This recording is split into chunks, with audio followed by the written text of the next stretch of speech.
Selain nasi goreng dan sate ayam, makanan apa lagi yang banyak dijajakan di pinggir jalan? Bubur ayam, bakso, mie ayam. Pasti masih banyak lagi kan? Nah, kali ini kita akan belajar kimia dari abang-abang yang jual makanan di pinggir jalan. Tepatnya abang-abang penjual ketoprak. Kamu tahu kan apa itu ketoprak? Nah, bumbu ketoprak itu merupakan saus kacang yang bahan dasarnya dari kacang tanah. Bubuk kacang tersebut diberi pelarut yakni air. Coba kamu perhatikan deh. Saat penjual ketoprak menuangkan air ke bubuk kacang tersebut, apa yang terjadi? Apakah bubuknya tetap menjadi bubuk atau berubah menjadi encer? Yap, menjadi encer kan? Hal itu karena jumlah dari kepadatan bubuk kacang berkurang karena bertambahnya jumlah air. Nah, banyak loh yang mengira bahwa hal tersebut merupakan salah satu bentuk laju reaksi. Laju reaksi itu sendiri merupakan berkurangnya konsentrasi reaktan akibat bereaksi.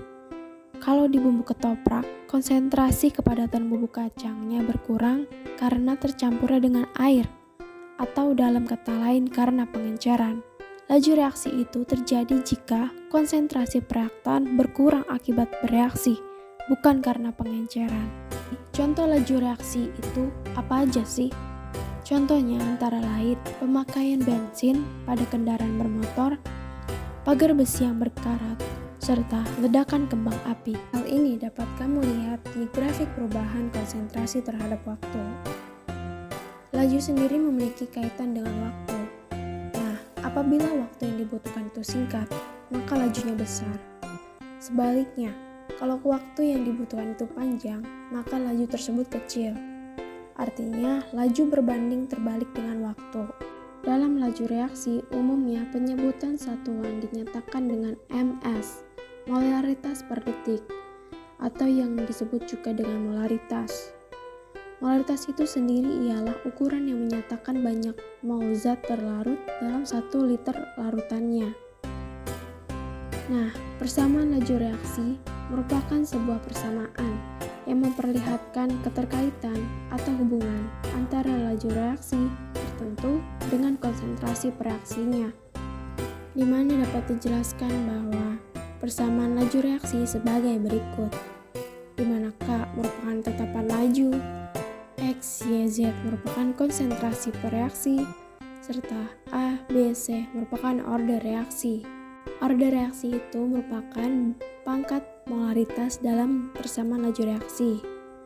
Mudahnya, order reaksi itu adalah tingkat reaksi. Order reaksi menampilkan hubungan antara perubahan konsentrasi dengan perubahan laju reaksi. Hubungan antara keduanya dinyatakan dengan grafik order reaksi. Yang pertama itu order reaksi 0. Grafik ini menunjukkan bahwa laju reaksi tidak bergantung pada konsentrasi reaksi. Ketika suatu reaksi, misalnya A, diubah konsentrasinya, ternyata tidak mempengaruhi laju reaksi. Pada grafik order 1, laju reaksi itu punya perbandingan yang lurus dengan konsentrasi reaksi. Kalau konsentrasi tersebut dinaikkan 2 kali, maka laju reaksi juga akan 2 kali lebih cepat dari awalnya. Kemudian pada grafik order 2, ketika konsentrasi dinaikkan sebanyak N kali, maka laju reaksi akan naik N pangkat kali. Jadi, grafik order 2 menyatakan laju reaksi meningkat setara pangkat 2 dari laju konsentrasi sebelumnya. Perlu kalian ketahui, order reaksi itu tidak bisa ditentukan berdasarkan persamaan reaksi. Order reaksi hanya bisa ditentukan berdasarkan hasil eksperimen. Dengan mengubah variabel molaritasnya, reaksi bentuk larutan dan gas. Dalam proses terjadinya reaksi, ada salah satu teori yang bisa menjelaskan hal tersebut. Namanya teori tumbukan. Menurut teori ini, reaksi kimia yang terjadi itu bisa terjadi karena partikel-partikel yang saling bertumbukan. Tumbukan bisa terjadi kalau ada 2 molekul atau lebih dan permukaannya saling bersentuhan di satu titik. Satu titik di sini itu merupakan anggapan bentuk molekul bulat seperti bola. Kamu harus tahu bahwa nggak semua tumbukan bakal menghasilkan reaksi kimia. Tumbukan yang menghasilkan reaksi kimia disebut dengan tumbukan efektif. Laju reaksi bisa dipengaruhi oleh beberapa faktor. Faktor-faktor tersebut dapat mempercepat laju reaksi atau memperlambat laju reaksi. Pada larutan yang pekat, artinya punya konsentrasi yang besar, punya partikel yang lebih rapat, dan dibandingkan dari larutan encer. Semakin tinggi konsentrasinya, maka semakin banyak molekul dalam tiap satuan.